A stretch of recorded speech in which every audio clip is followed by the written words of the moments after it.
Welcome back to the Crochet Crowd, my friends over at Yarnspirations.com. I'm your host Mikey. Today we have a pattern designed by Randy Cavalier for Red Heart Super Saver. And what we have here is 6 different little motifs that have come together in order to make the star shape. And at the end they're recommending that you just spray it with a bit of starch in order to hold it. So you could wet block it if you wanted to. You could also steam them down as well. And I also have a mini sample done. I haven't done the final one, so I can show you how easy it is to make these. Once the pattern's in your head, you can pretty much just blaze away and do as many as you need. Again, another really great crafting idea if you're doing a craft table. So what I'm going to do is that I'm gonna show you a diagram that I drew based on Randy's instructions here, and then we're gonna get going from this point. So there's only 2 rounds. That's all it is to take to do one of these. So here's my crude little diagram, and what we're gonna start off with is with a magic ring. So I'm gonna show you how to do that as well. So we're gonna then chain up 1, and we're gonna put 1 single crochet, 1 half, and 1 double, and then we'll put chain 3 in there, and then on this side we put 1 double, 1 half, see how it's getting smaller, 1 single, and then that's the halfway point, so we get bigger. So it's a half, a double, chain 3, and then double in as we go on the other side, and a half, and then slip stitch it.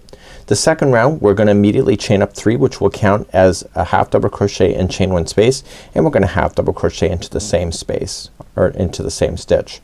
Then the next 2 in a row will be a half double crochet, and in the corners we're gonna put 2 half double crochets, chain 3, 2 half double crochet, and then we're gonna sweep around the bottom side. So see how we created the gapping space on this side with the chaining of 3?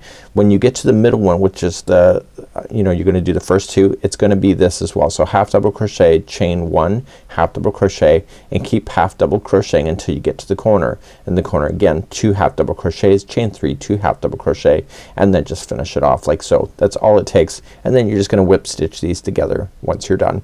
And if you put it together in the right way, you can whip stitch them pretty quickly too.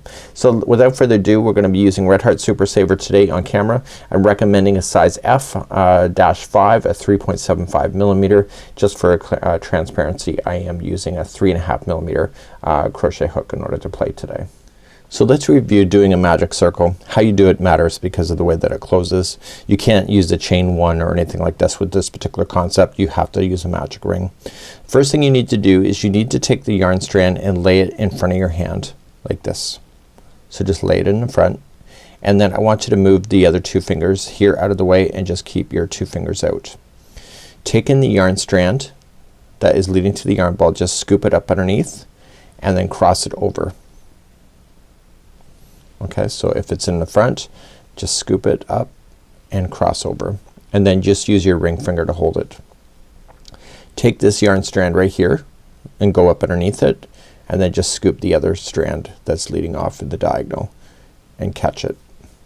And when you slide off your fingers, you will have the loop, and this strand here is leading to the end of the ball, which is what you need to do. So I want you to put the yarn strand that is holding into, or that's leading to the yarn ball, and I want you to just chain 1, and that will lock it together. So as you crochet over the next section, you need to cross over both of these. You need to cross right over top of these 2 strands in order to pull it close. So if you need to reverse the video, now is the time to do it, and then we're gonna get started on round number 1. So we've already chained 1 to lock it, and I want you to go up over top of these 2 strands as you're doing it, so you can lock it in a position so the whole tie around go up over the 2. If you don't, then you lose the effect of the magic circle.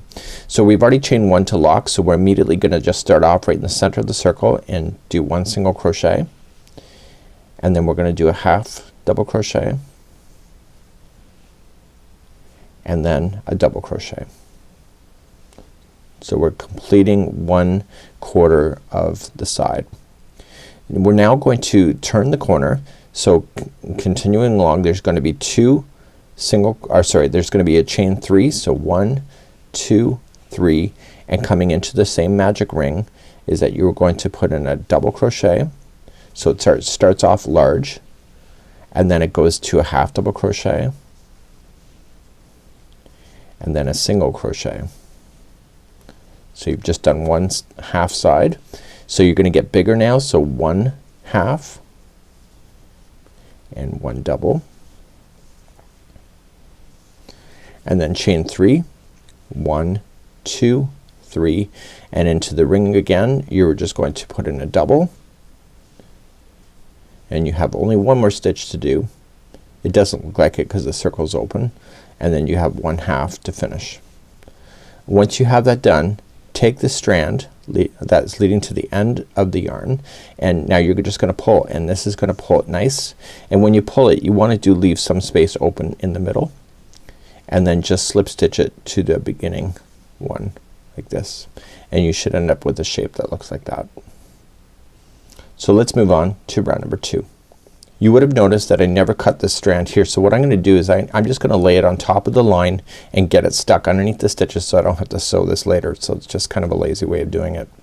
So to start off round number 2, the final round, you're going to chain 3. So 1 and 2 is actually a half double crochet, and the third is a chain 1 space, and in the same one that I've done the join, you're going to put in a half double crochet.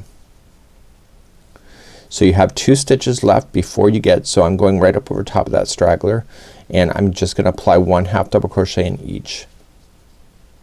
I don't like sewing if I don't have to, so if you can find ways to get rid of yarn tails, it's awesome. So I've just now put in 1 half double crochet in the 2 that were there, and now in the corners there's gonna be 2 half double crochet to start. So 1 and 2, and then chain 3. So 1, 2, 3, and then put 2 more half double crochets in that one. So 1 and 2. Okay, so now the first 2 out of the gate here, the next 2 is each gonna be a half double crochet. So 1 and 2, and now you're in the middle one here. So the middle one is gonna be 1 half double crochet, chain 1, and 1 half double crochet into the same stitch, and that gives you the diagonal turn. Now the next 2 that are left is just 1 half double crochet each.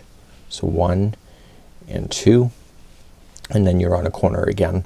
So the corner, if you need to know, it is 2 half double crochets. So 1 and 2, chain 2, sorry, chain 3. So 1, 2, 3, and then half double crochet twice again.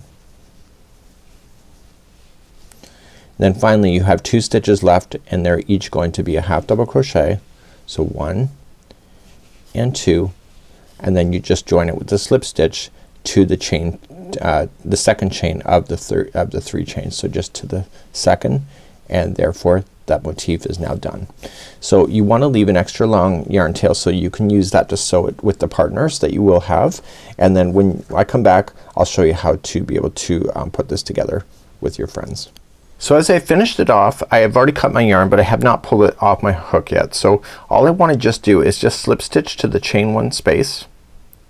Okay, just to the actual stitch itself, not to the actual space, sorry. And I am just going to pull that yarn strand through there, and then that will leave me on the true corner for when I go to attach it to its friend. Now if you did go over top of the original strand, you can probably cut it. If you didn't, then you'll have to use a tapestry needle.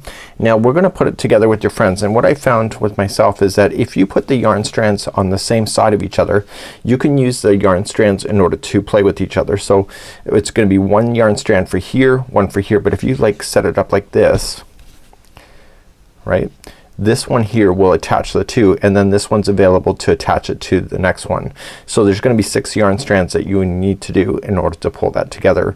Now if you want to just do 5, I think that 5 would actually work with this particular concept. You can, it says to do 6, but you can decide what works for you.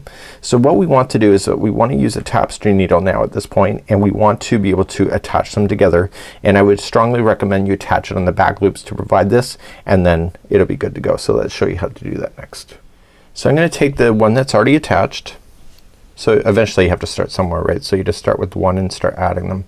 So then what I want to do is that I want to grab the one that I wanted to attach to, and I want to go to the same space on the back loop only, and just pull it through, and that will, you can sit it back down if you want to.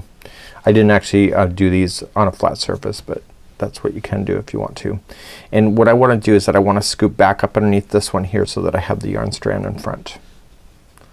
Okay, so all I'm just doing is that I'm grabbing it.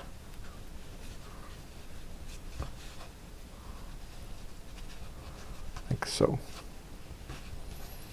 Then all I'm just gonna do is sandwich them, and using the back loop available on the one and the back loop on the other, I'm just going to whip stitch. Okay, so as I'm just gonna pull it nice and tight.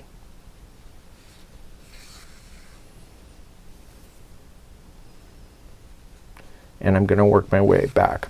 Now if you noticed in the sample here there is a center that is open. If you don't want that you can adjust it if you want to, but just keep in mind it will happen. So I'm just matching the stitches to the stitches using the back loops only. And once I'm satisfied with it I can just safely let it go. Okay, and I'm gonna go one more, and then I want to turn it over. So once I'm satisfied, turn it over. So I'm just gonna go through the project here and come to the back side. And if I go up through the seam area I can hide this in 100%. So just go up through the seam on the, stay on the back side, so don't let that needle fall to the front, and go back and forth 3 times. So 1,